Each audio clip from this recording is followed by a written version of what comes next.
මේ දිට්වා කියන සුලිකොනාටුව යෙමනය විසින් නම් ලබා දුන්න ලංකාවට බලපෑත්වෙන අති ප්‍රබල සුලිකොනාටුවක්. එතකොට මේකේ ආරම්භක අවස්ථාව ශ්‍රී ලංකාවේ දකුණු දිග මුහුදුබඩ ප්‍රදේශය ආශ්‍රිතව අපිට අඳුරගන්න පුළුවන් වුණා.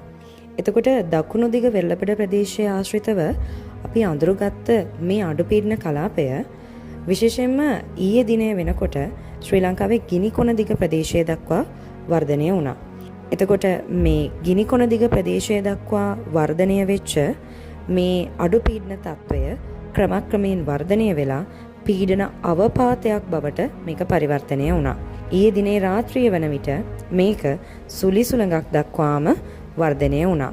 මේ මොහොතේදී මේ සුලි සුළඟ ශ්‍රී ලංකාව තුළට ඇතුල් වීමක් අපිට අඳුර ගන්න පුළුවන්.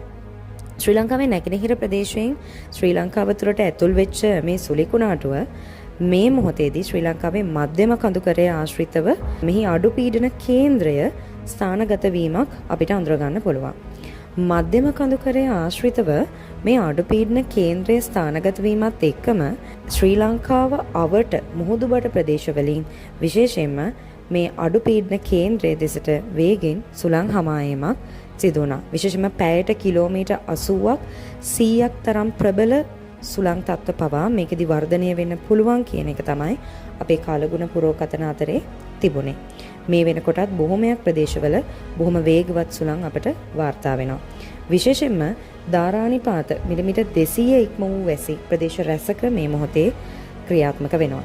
විශේෂයෙන්ම මේකේ තියෙන ප්‍රබලම දේ තමයි මේ සුලිකුණාටුවේ කේන්ද්‍රය ශ්‍රී ලංකාවේ මධ්‍යම කඳුකරයේ දිශට ව්‍යාප්ත වීමත් එක්ක ඇත්තටම මේක ක්‍රමක්‍රමයෙන් වියකී යාමේ තත්වයක් අපට අඳුර ගැනීමේ හැකියාවක් තියෙනවා.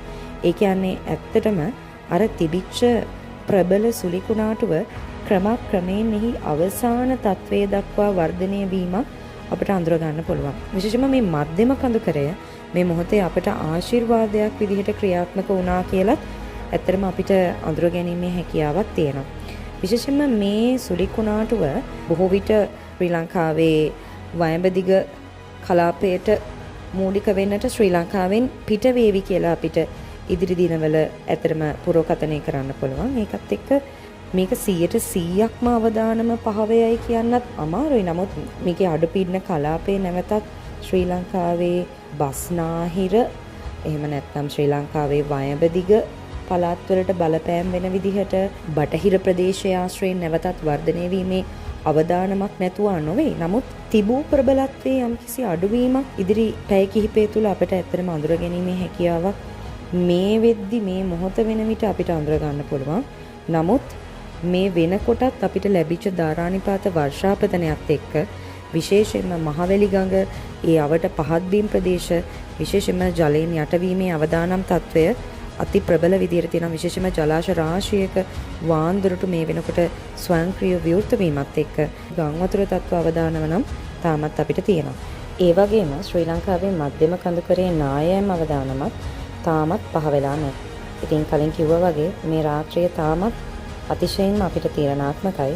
ඒ නිසා තවදුරටත් අපි ආරක්ෂිත පියවර අනුගමනය කරන එක මේ මොහොතේදී ඊටාම වැදගත්. මොකද වැස්ස වතුර ටික ඒ ටික පිටව යන තෙක් ඒ ආශ්‍රිත උපද්‍රවකාරී තත්ත්වවලට විශේෂයෙන්ම අපිට මුහුණ දෙන්න සිද්ධ වෙන විදියක් තමයි මේ මොහොතේදී බලා ගන්න වෙන්නේ. අපි ප්‍රාර්ථනා කරමු නැවතත් මේ සුලිකුණාටුව වර්ධනය වීමක් දිවයිනෙන් පිට වූාට පසුව සිද්ධ වෙන්නේ නැතුව මේක මෙහෙම්මම අහවර වෙන්න කියලා.